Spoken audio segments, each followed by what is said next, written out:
नमस्कार एंड जोहार दोस्तों। मैं हूं आपका योगेश कुमार और आप देख रहे हैं आपका अपना यूट्यूब चैनल अपना क्लासरूम। दोस्तों, हम लोग झारखंड के इतिहास के बारे में पढ़ाई कर रहे हैं और झारखंड के इतिहास में जो यहाँ के स्थानीय राजाओं या झारखंड के स्थानीय राजवंशों का जो उदय हुआ, इस उदय के बारे में आज हम लोग चर्चा करेंगे और खास करके आज हम लोग नाग वंश के बारे में चर्चा करेंगे। नाग वंश का जो चर्चा है उसको हम लोग ऑब्जेक्टिव और हिस्टोरिकल दृष्टिकोण से कंप्लीट देखेंगे। क्योंकि देखिए, ये जो मौर्य काल है या जो यहाँ के प्राचीन भारतीय इतिहास में हम लोग देखें, मगध साम्राज्य के अधीन चाहे जैन धर्म के अधीन झारखंड का जो विकास हुआ, उसी क्रम में अगर यहाँ के स्थानीय राजवंशों के उदय के बाद अगर विकास की बात की जाए, तब भी दोनों ही चीजें आपको लेके चलनी होगी। क्योंकि इस क्षेत्र में जो निवास कर रहे थे बहुसंख्यक जनजाति ही रहे और अलग अलग क्षेत्रों में बटे, और अलग अलग क्षेत्रों में बटने के बाद उन्होंने अलग अलग वंश की स्थापना यहाँ पर की है। नए वंशों का उदय हुआ, खास करके जैसे कि छोटा नागपुर खास का जो नाग वंश है, पलामू का रक्सेल वंश हो गया, सिंहभूम क्षेत्र के सिंह वंश, मुंडाराज, पंचेत, क्योंझर, कांकजोल, ये सारे जो वंश थे धीरे धीरे झारखंड की ही सरजमी पर बने और इनके अधीन पूरा झारखंड की जो सीमा है, वर्तमान सीमा बोल सकते हैं, या जो मैप आपको दिख रहा है, इस मैप में आप देखेंगे तो लगभग सारे राजवंशों को हमने कवर करने का कोशिश किया है। दोस्तों, झारखंड का जो स्थानीय राजवंश है, खास करके छोटानागपुर खास क्षेत्र में जो नाग वंश है, इसके बड़े ही प्रतापी राजा हुआ, जिसमें से प्रमुख अगर स्थापना करने की बात की जाए तो फनी मुकुट राय का नाम आता है। फनी मुकुट राय के साथ साथ में हम लोग जो कुछ और नाम आएंगे, भीमकर्ण जो है नागवंशी परंपरा के अधीन जो नाम आएंगे, उन नामों की चर्चा करेंगे। तो सबसे पहले हम लोग देखते हैं और समझते हैं इतिहास को, और झारखंड के जो मूल यहाँ के जो प्राचीन राजवंश है जो झारखंड क्षेत्र में स्वयं पनपे, उस बारे में हम लोग आज चर्चा करेंगे। तो इतना बताने के बाद एक रिक्वेस्ट है कि अगर आप नए हैं तो कृपया चैनल को सब्सक्राइब कर लें और बेल आइकन को दबा दें, ताकि आपको नए से नए वीडियो जल्द से जल्द मिलेंगे। चलिए चलते हैं। अगर प्राचीन काल में, जैसा कि हम लोग कह सकते हैं कि झारखंड का अगर कोई राज्य निर्माता था, यानी कि झारखंड राज्य में अगर किसी ने इस राज्य का निर्माण आरंभ किया, तो यह कार्य किसने किया? तो मुंडाओं ने आरंभ किया। बाद में अन्य राजवंशों ने अपने अपने राज्य स्थापित किए और मुख्य रूप से यहाँ पर 3 राजवंश जो कि आपको फेमस रहे। उसमें से कौन कौन थे? तो छोटा नागपुर के नागवंश जो सबसे फेमस रहे, ये सबसे फेमस रहे। उसके बाद पलामू के रक्सेल तथा सिंहभूम का सिंह वंश। क्या इतने ही थे? नहीं, इसके अलावे भी थे। सिंहभूम क्षेत्र का जो पोड़हाट था, वहां पर सिंह वंश का ठीक था। मुंडा राज के नाम से कोई जाने जाते थे। पंचेत एक अलग राज्य था। इसके साथ साथ में कांकजोल और क्योंझर, ये भी अलग जो है राजवंशों के अधीन हुआ करते थे। तो हम लोग इन्हीं राजवंशों में से जो प्रमुख 3 राजवंश हैं, खास करके नागवंश, रक्सेल वंश और सिंह वंश, यहां से जो है सर्वाधिक प्रश्न पूछे जाते हैं। क्या किए जाते हैं? सर्वाधिक जो है प्रश्न जो है ये यहीं से पूछे जाते हैं। इसके अलावे जो इम्पोर्टेंट हैं, उन इम्पोर्टेंट थिंग्स को भी हम लोग कंसिडर करेंगे, लेकिन सबसे पहले हम इनको बहुत ही बारीकी से पढ़ेंगे, ऑब्जेक्टिव एंड सब्जेक्टिव दोनों के दृष्टिकोण से। ऑब्जेक्टिव और प्लस सब्जेक्टिव, अगर सब्जेक्टिव भी पूछ दिया जाए तब भी हम कहीं मिस्टेक ना करें, क्योंकि जैसा कि मैंने कहा ये जेपीएससी का पीटी प्लस मेंस होगा, तो आप मेंस भी लिखने का प्रैक्टिस अभी से कर सकते हैं। और जो ऑब्जेक्टिव लाइनर आएंगे वो आपके जेटेट, जेएसएससी, सीजीएल, इंटर स्तरीय सारे परीक्षाओं में सामान्य रूप से काम आएंगे। तो जैसे कि हम लोग यहाँ बात कर रहे हैं कि प्राचीन काल में जो राज्य निर्माण का कार्य है वो मुंडाओं ने आरंभ किया, और बाद में यहाँ पर अन्य राजवंशों ने अपने अपने राज्य को स्थापित किए। इसमें से 3 प्रमुख राजवंश थे, और भी जो थे मैंने बताया, लेकिन 3 प्रमुख राजवंश थे। छोटा नागपुर का नागवंश, पलामू के रक्सेल तथा सिंहभूम के सिंह वंश। इसके अलावे हम लोग आगे देखते हैं, तो अगर हम आज चर्चा करेंगे पहली क्लास में, तो छोटा नागपुर का नागवंश के बारे में आज हम लोग चर्चा करेंगे, डिटेल से जानेंगे। उसके बाद अन्य वंशों के बारे में भी फिर हम लोग चर्चा करेंगे। तो छोटा नागपुर का जो नागवंश है, यह जो नागवंश है यह मुख्य रूप से 2 भागों में बटा हुआ था, 2 भागों में विभाजित था। पहला था मुंडा राज, जिसको सूतिया नागखंड के नाम से जानते हैं। दोनों का अभी ऑब्जेक्टिव पढ़ लेंगे, क्योंकि दोनों का डिटेल उतना इंपॉर्टेंट नहीं है, लेकिन दोनों का ऑब्जेक्टिव जो है बड़ा ही इंपॉर्टेंट है। ऑब्जेक्टिव जो है वह बहुत ही इंपॉर्टेंट है, डिटेल इसका इंपॉर्टेंट है, इसका डिटेल जो है इंपॉर्टेंट है। तो मुंडा राज जो है वो सूतिया नागखंड के नाम से एक था, और दूसरा था छोटा नागपुर में जो कोकरा के नागवंश थे इस नाम से। यानी कि कह सकते हैं नागवंश का 2 भाग था, एक था मुंडा राज्य के अधीन नागखंड और दूसरा था कोकरा का नागवंश। ये 2 नागवंश जो है यही हमारे यहाँ पर शासन किए, जो खास करके छोटा नागपुर के नागवंश कहलाए। तो सबसे पहले चर्चा कर लेते हैं हम लोग मुंडा राज्य के जो सूतिया नागखंड था इसके बारे में।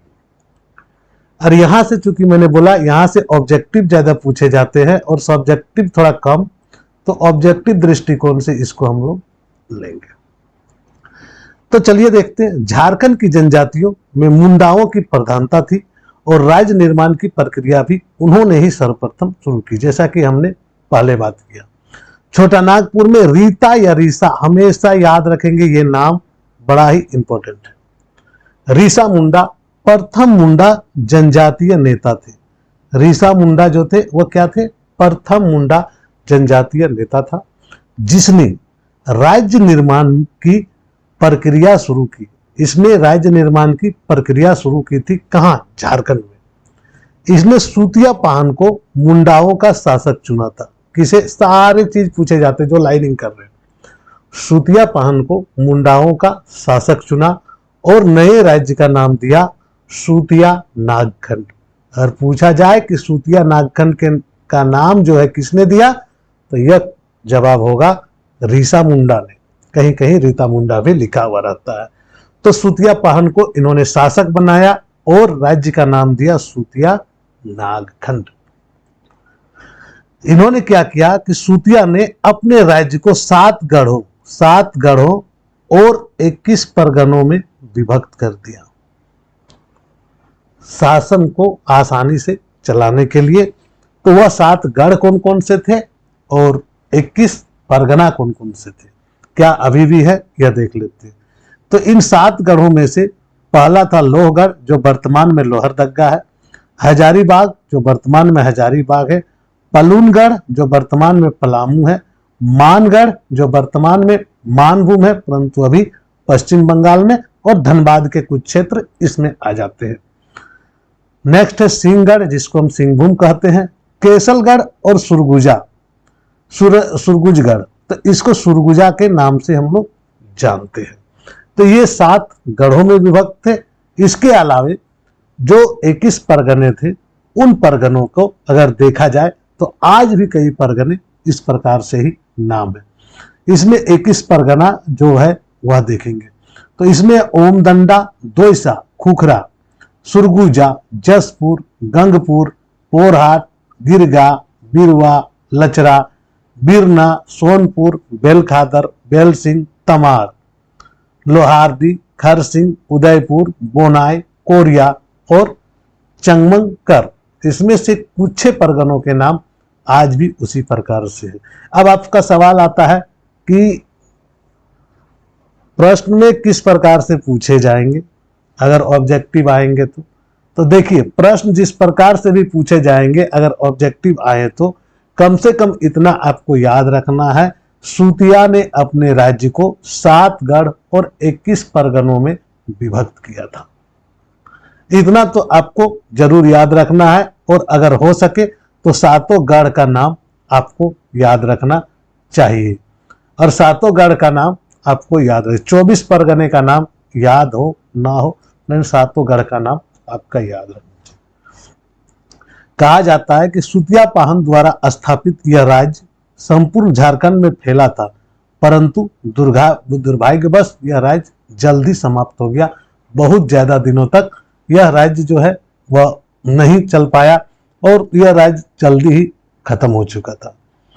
अब देखिए, अब हम लोग चलेंगे दूसरा जो राज्य था छोटा नागपुर का नागवंश, और जिसको कोकरा का नागवंश कहते हैं। ऑब्जेक्टिव दृष्टिकोण से देख लेते हैं और फिर हम लोग उसको डिटेल पढ़ेंगे। ऑब्जेक्टिव्स क्या है? तो छोटा नागपुर में स्थापित इस नागवंशी राज्य मुख्यतः जनजातियों का राज्य ही था। इस राज्य की स्थापना प्रथम शताब्दी में फनी मुकुट राय ने की थी। किसने की थी? तो फनी मुकुट राय ने की थी। अब फनी मुकुट राय का जन्म जैसा कि 64 माना जाता है, हम लोग डिटेल में जानेंगे। 64 ईस्वी में हुआ था इसका जन्म। उसी प्रकार से 83 ईस्वी से 162 ईस्वी तक इन्होंने शासन किया। जैसे कहा जाता है कि 83 से 162 ईस्वी तक इन्होंने शासन किया। तो ये सारे चीजें हम लोगों को देखना है आगे में, ऐतिहासिक दृष्टिकोण से जब पढ़ेंगे तब। लेकिन इतना जान ले कि फनी मुकुट राय पुंडरीक, नाग एवं वाराणसी की कन्या, ब्राह्मण कन्या पार्वती की पुत्र था।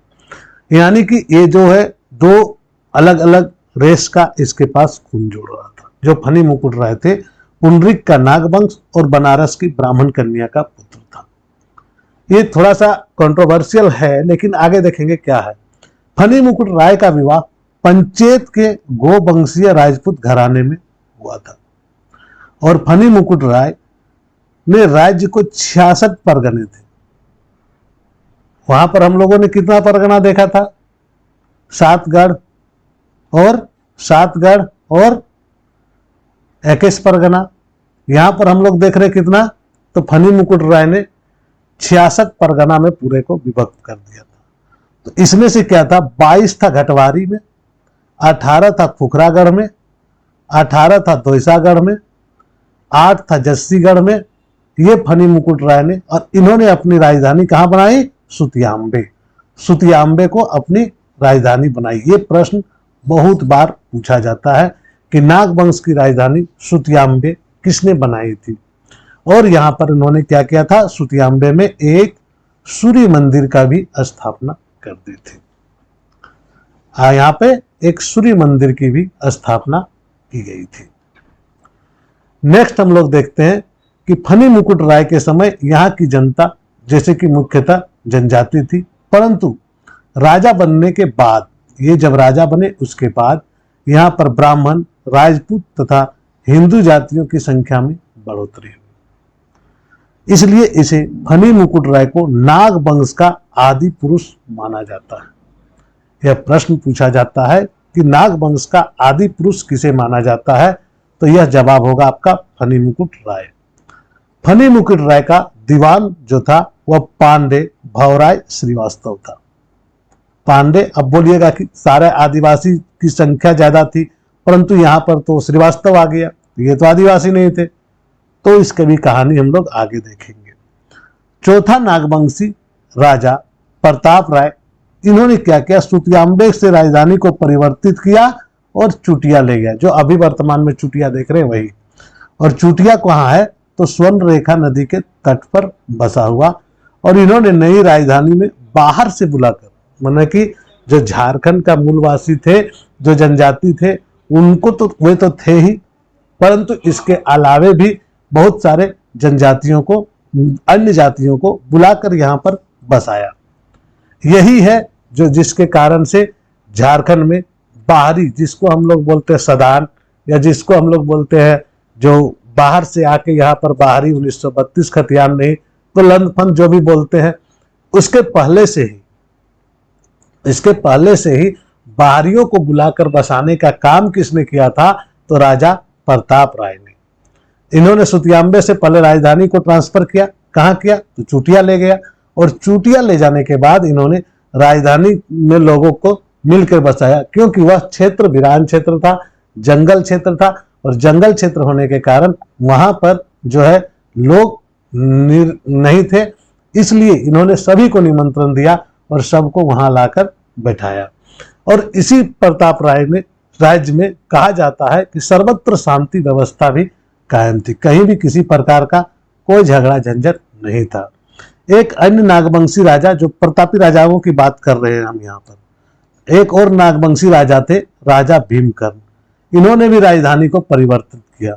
ये क्या क्या, चुटिया से राजधानी को कहाँ ले गए? तो खोखरा ले गए।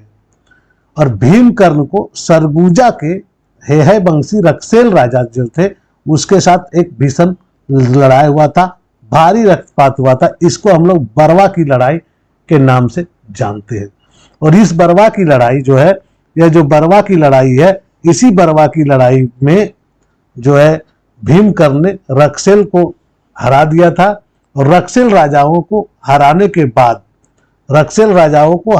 बाद भीमकर्ण ने बहुत लूटपाट मचाई, और वहां से एक वासुदेव की मूर्ति को भी लेके आए थे। भीमकर्ण ने वहां पर भीमसागर का निर्माण कराया था, जो आज भी है, वर्तमान में भी है। यह जो कहा जाता है कि यह लड़ाई बड़ा ही भयानक लड़ाई था। 12,000 घुड़सवारों के साथ हेहय वंशी जो रक्सेल शासन स्थापित करना चाहता था, 12,000 घुड़ सैनिकों के साथ नागवंशी शासक भीमकर्ण पर आक्रमण किया था। लेकिन भीमकर्ण ने उसको हराया, रक्सेले को पराजित कर दिया, और बरवा और टोरी, जिसको अभी वर्तमान में लातेहार कहते हैं, उसको भी उन्होंने ले लिया। और वहीं पर उन्होंने भीमसागर का निर्माण करवाया, जो कि अभी भी है। नागवंशी राजा ने दोयसा से नवरत्न नामक पंचमंजिला भवन का भी निर्माण यहां पर करवाया था। ये जो राजवंश है मध्यकाल व आधुनिक काल तक जारी रहा।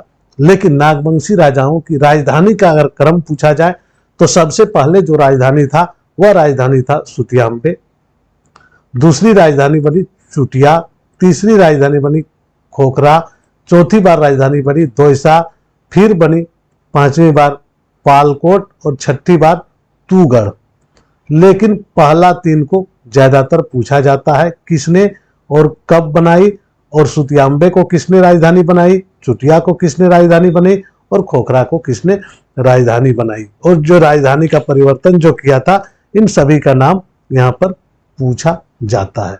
तो आप ये सारी चीजें जैसे कि पीछे चर्चा कर चुके हैं तो नहीं करेंगे, आगे बढ़ेंगे। आज हम लोग देख लेंगे छोटा नागपुर के कोकरा राजवंश की ऐतिहासिक पृष्ठभूमि। क्योंकि ऐतिहासिक पृष्ठभूमि जानना उतना ही इंपॉर्टेंट है जितना वन लाइनर। ये थोड़ा सा डिटेल्स में होगा, और डिटेल्स में थोड़ा सा कहानी को हम लोग समझ लेंगे तो कहीं हम लोग दिक्कत नहीं होगा। तो चलिए कहानी को समझ लेते हैं। नागवंश की ऐतिहासिक पृष्ठभूमि। कहा जाता है कि नागवंशी परंपरा के अनुसार यह घटना 104 ईस्वी की थी, और यह बात यह है कि अभी भी यहाँ के नागवंशियों के पुरोहित सकल बीपी ब्राह्मण ही होते थे। लेकिन बेवस्टर जो कि अंग्रेज थे, ये बेवस्टर जो अंग्रेज थे, इन्होंने एक रिपोर्ट तैयार की, उसमें एक दूसरी कहानी दी। इनके अनुसार जो फनी मुकुट राय जो बालक था का पालन एक कैनिकुंज ब्राह्मण ने किया जो कांके ग्राम में रहता था। उसी ने बालक को फनी मुकुट राय नाम दिया, किंतु एससी राय जो है उसके अनुसार बच्चे का पालन उनकी जो मानकी मद्रा मुंडा ने किया था। मद्रा मुंडा जिसको बोलते हैं, जो वहां के मानकी थे, मदरा मुंडा उन्होंने किया था। और जब बालक बड़ा हुआ तो सभी पराहों में और मानकियों ने एक मत करके फनी मुकुट राय के नाम से राजा घोषित किया। राजा बनते ही फनी मुकुट ने रामगढ़, गोला, पलानी, तमाड़, बंदा आजम, टोरी, मानकेरी तथा बरवा इत्यादि। अब ये सब जगह कौन कौन है अभी अगर पूछा जाए तो तमाड़ तो रांची का क्षेत्र है, टोरी चूंकि लातेहार का क्षेत्र है, बरवा चूंकि पलामू का क्षेत्र है, इन सब को नियंत्रण अपना अधीन कर लिया। विद्याभूषण लाल ने प्रद्युम्न सिंह के अनुसार फनी मुकुट राय का शासनकाल नागवंशी राज्य में 66 परगने थे और 22 घटवारी में, जैसा कि हम लोग पहले भी चर्चा कर चुके हैं, 8 जर्चीगढ़ में।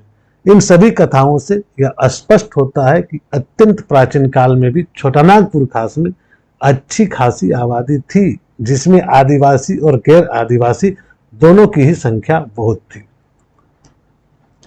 कहा जाता है कि फनी मुकुट राय के राज्यारोहण के समय छोटानागपुर खास की अधिकांश जनता जनजातीय थी, किंतु ब्राह्मण, राजपूत तथा अन्य हिंदू जातियों की संख्या भी निरंतर बढ़ रही थी। नागवंशी राज्य के पूर्व में पंचेत का राज्य था और दक्षिण की ओर क्योंझर का राज्य था। फनी मुकुट राय का विवाह पंचेत के गोवंशी राजपूत घराने में हुए। उसने पंचेत के राजा की सहायता से क्योंझर के शासक को पराजित किया था। वेरी वेरी इंपॉर्टेंट है, इसको याद रखेंगे। पंचेत के राजा की सहायता से क्योंझर के शासक को पराजित किया। बंता हाजम, बादाम, रामगढ़, चंगुरिया, गोला, पलानी, टोरी, मानकेरी और बरवा इसके राज्य में ऑलरेडी थे और उनको भी हराया। उसने अपनी पहली राजधानी कहाँ रखा तो सुतियाम्बे में रखा और वहां पर उन्होंने एक सूर्य मंदिर का भी निर्माण करवाया था। राजकीय ठाकुरबाड़ी की प्राण प्रतिष्ठा जगन्नाथपुरी की एक पंडा के द्वारा संपन्न कराई थी और इस पंडा को सारंडा तथा महुगावा में गांव दिए थे, जहां वह बस गया था। वस्तुतः अनेक गैर आदिवासियों को फनी मुकुट ने सादर आमंत्रित कर अपने राज्य में बसाया था और बेलकुप्पी गांव का श्रीवास्तव कायस्थ पांडे भाव राय जो है नागवंशी राजा का दीवान भी था। आज हम लोग कहते हैं कि ये लोग बस गए हैं, आज हम लोग कहते हैं कि यहाँ पर जो है बाहरी बस गए। बाहरियों को हम लोगों ने बुलाया, हमारे शासकों ने बुलाया था, लेकिन ये नहीं सोचा था कि बाहरी इतना हावी हो जाएंगे कि यहाँ के राजा के ही विरोध करने लगेंगे। तो आगे पृष्ठभूमि में देखते हैं। चौथा नागवंशी राजा था जो कि प्रताप राय था। इन्होंने सुतियाम्बे से राजधानी बदलकर कहाँ ले गया, चुटिया ले गया। सुदूर काशी तक के लोगों को आमंत्रित कर राजधानी चुटिया में बसाया गया।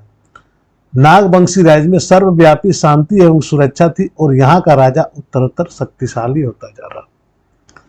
कहा जा रहा है गुर्जर प्रतिहार, राष्ट्रकूट एवं पाल राजाओं की पारस्परिक जो झगड़े थे, प्रतिद्वंदिता का झारखंड की राजनीति तथा संस्कृति पर भी इसका प्रभाव पड़ा था।